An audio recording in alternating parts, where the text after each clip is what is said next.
Welcome to a new series from Six Gamers that delves into the story and lore behind the Street Fighter games. We'll be exploring the true storylines as confirmed by Capcom, and we'll also wander off on a few tangents to examine non-canon stories from the comics, anime and games.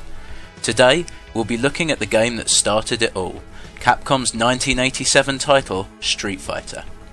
If you haven't played it, I honestly wouldn't bother. It's an interesting game because it was the start of a great series, but on its own, it really doesn't stand up well. Fighting games generally involve tournaments as an excuse for a bunch of warriors to get together and do battle in a relatively polite round-based format. The tournament in Street Fighter was organised by Sagat. Already acknowledged as the greatest fighter to use his chosen style, Muay Thai, Sagat wants to prove he's the greatest fighter in the world full stop. So, he calls the tournament in the hope of finding worthy opponents. Street Fighter's well-known big bad, Shadaloo, had not yet been invented at the time of the first game. A few later unofficial versions of the story twisted things a bit to have Sagat employed by Shadaloo before the first tournament, with Udon's comic strips even showing Shadaloo boss M. Bison was watching as Sagat fought Ryu in the final match of this tournament. The official story though is that Sagat did not join Shadaloo until after the first game. One of Sagat's distinguishing features is his eye patch, and chances are he had it in the first game simply because it looked cool. However, a backstory was later added to explain how he completely lost his already weak eye in a fight with Go Hibiki. This was not revealed until the Street Fighter Alpha series, where Go's son, Dan, is on a quest to avenge his father's death and take down Sagat. The Udon comics again offer an interesting non-canon version of events in the Chun-Li Legends book. Here, Sagat attacks Go at his dojo in revenge for Go defeating some Shadaloo goons. This again shows Sagat linked to Shadaloo before the first tournament, which is not strictly correct, but it is a pretty epic fight scene. There's a lot more we could say about Sagat, and he undergoes an interesting story arc during the Street Fighter Alpha series, as well as featuring heavily in movies and comics, so we'll save those details for another time. One notable feature that Sagat is missing in the first game is the large scar across his chest, and that's because he gets it in the first tournament's final match against Ryu. The player could only control either Ryu or Ken in the original game. Those familiar with Street Fighter will know that Ryu and Ken have a very similar moveset, though in recent games they've now each been tweaked enough to feel quite different to play. In the original game they were literally just different graphics, they played identically. Ryu is without a doubt the main hero of Street Fighter 1 though, as playing as Ken involved defeating Ryu in a two-player match first, and the official storyline states that Ken didn't even enter the first tournament. He was in America at the time, fighting in a different one. So, Street Fighter 1 is the story of a young martial artist, Ryu, who seeks to prove his strength against the invincible tiger, Sagat. Players had to fight their way through 8 opponents across 4 countries before heading to Thailand to take on Sagat's student Adon and finally, the man himself. The 2 Japanese opponents both failed to ever make it into a Street Fighter game as playable characters. Retsu enjoys a slightly more significant place in the lore as a friend of Ryu and Ken's master, Goken. He features in the Street Fighter 2 comic where he is beaten to a pulp by Ryu when a sparring match goes a little out of control, though as with a lot of content in the comics, this never officially happened. After the first tournament, he went back into hiding to improve his skills. Maybe he's brewing up a big comeback in Street Fighter 5. Maybe he'll even have learnt some special moves by then. Who knows? Geki, a clawed ninja, entered the tournament to prove how kick-ass ninjas are. After not winning the first tournament, he then never entered any more, presumably concluding that his work was done, and everyone was like, wow, remember that awesome claw ninja guy? His name is reused in the Ibuki Legends comics, in which Geki is the name of a clan of ninja rather than an individual. None of these ninja are Geki himself. Joe has to win my prize for the worst Street Fighter character ever. He has short blonde hair and wears some red trousers. Those are his most interesting characteristics.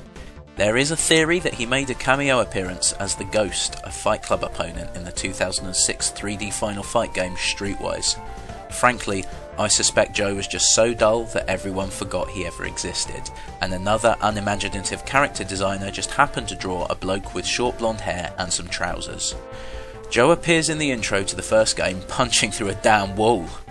It's also been officially confirmed that the blonde guy throwing a punch in the Street Fighter 2 intro is Joe, but I'm still a little doubtful. For starters, he's wearing a shirt, and not wearing a shirt is like Joe's third or fourth most distinguishing feature. Mike, meanwhile, is our first character who made the leap to being playable later in the series. Sort of. Okay, so officially not. Mike is a lot like the character us Brits came to know as Balrog, a money-motivated boxer who appears in many of the subsequent games. You may well also know that the Shadaloo generals in later games have different names depending what country you're playing in. In Japan, the character we Brits call Balrog was called M. Bison, Mike Bison. It is said that Capcom started getting a bit wary of potential legal issues with having a boxer named Mike Bison in their game, and so renamed the characters for the Western market, and officially stated that Mike and Balrog are entirely different characters. Mike is also officially the guy getting punched in the face by Joe's shirted doppelganger in the Street Fighter 2 intro. Lee is another shockingly dull character who failed to make it as a playable character in a future game. Instead, we got his relatives, Yun and Yang. Yay. He's also appeared in some comics. Gen, on the other hand, an elderly professional killer, is not only a damn cool character, but has managed to return multiple times in the series as a playable. The most baffling thing about his appearance in Street Fighter 1 is how he managed not to destroy everyone else hands down and win the tournament, as he's later revealed to be one of the most powerful fighters in the Street Fighter universe. We'll have plenty more time to talk about Gen in a later video though. The English character Birdie changes appearance considerably, but features in multiple future games, comics and movies. He's totally changed when he next appears in the Street Fighter Alpha series, including going from white to black skin. But that's neatly explained in one of his Alpha 3 win quotes. Oh, what? Before? I looked pale because I was sick! Brilliant. Eagle, bit of a golf theme to the English characters' names, is pretty cool because he has a bow tie and a moustache. But apparently these excellent traits were not enough to cement his position in the series.